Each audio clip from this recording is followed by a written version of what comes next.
Halo Mam, selamat datang di kelas Ibu Hamil Partisipatif Sensitif Gender. Yuk kita simak apa aja materinya.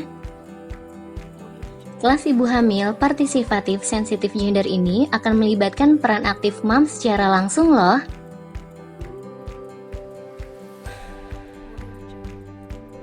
Apa sih sebenarnya kelas Ibu Hamil Partisipatif Sensitif Gender itu? Yuk kita simak. Kelas Ibu Hamil Partisipatif Sensitif Gender adalah kelompok belajar ibu hamil dengan umur kehamilan antara 4 sampai dengan 36 minggu. Fokus pada kelas ini adalah menghargai hak perempuan, melibatkan perempuan dalam mengambil keputusan terhadap perawatan kehamilan, kesiapan ibu dan keluarga, serta pencegahan komplikasi. Lalu tujuannya untuk apa ya kelas Ibu Hamil Partisipatif Sensitif Gender itu?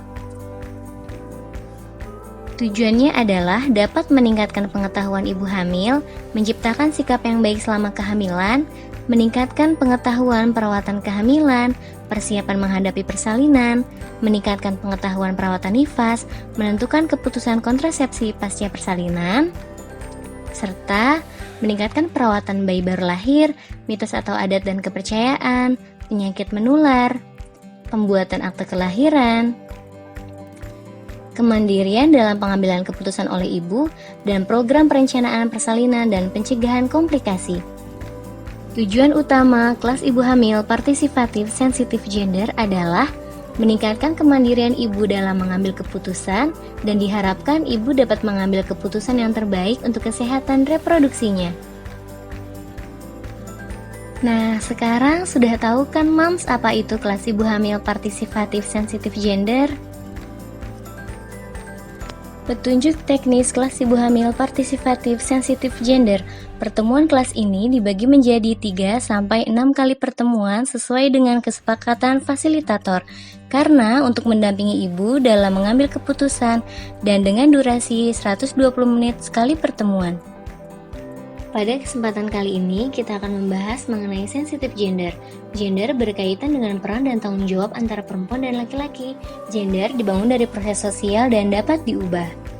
Perbedaan seks dan gender adalah, kalau seks kita telah memilikinya sejak lahir. Contohnya, yang dapat melahirkan ialah perempuan, sedangkan laki-laki tidak dapat melahirkan. Sementara gender adalah perbedaan peran, kedudukan, dan tanggung jawab antara laki-laki dan perempuan. Contoh kesetaraan gender, laki-laki dan perempuan setara dalam mengakses informasi, mendapat manfaat yang sama dalam pelayanan kesehatan, pendidikan, serta bebas dalam berpendapat.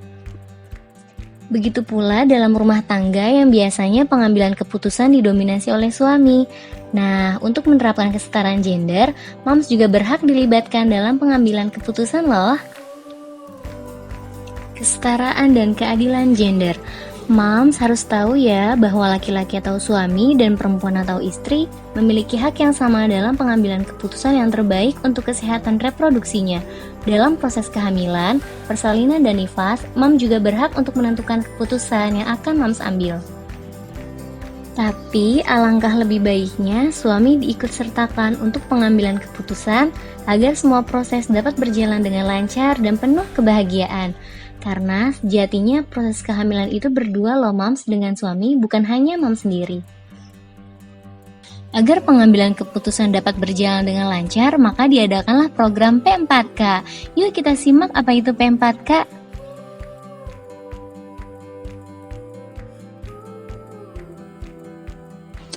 P4K adalah suatu pelaksanaan program perencanaan, persalinan, dan pencegahan komplikasi.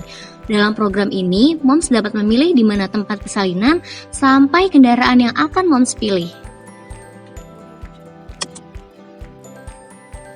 Dalam stiker P4K terdapat beberapa pertanyaan yang harus diisi.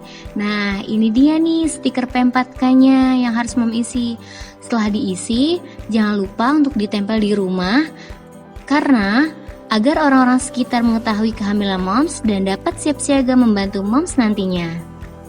Tujuan P4K meningkatkan cakupan dan mutu pelayanan kesehatan bagi ibu hamil, dan adanya rencana persalinan yang disepakati, adanya kesiapan menghadapi komplikasi, adanya dukungan secara luas, dan adanya rencana alat kontrasepsi setelah melahirkan. Sampai di sini dulu ya Mams. Semoga video ini dapat bermanfaat. Selamat menjalani proses kehamilan, Mams. Dan semoga selama proses kehamilan sampai persalinan dapat berjalan dengan lancar, penuh cinta, dan penuh kebahagiaan. Sampai jumpa. Terima kasih kepada Poltekkes Kemenkes Jakarta 3 dan Poltekkes Tanjung Pinang.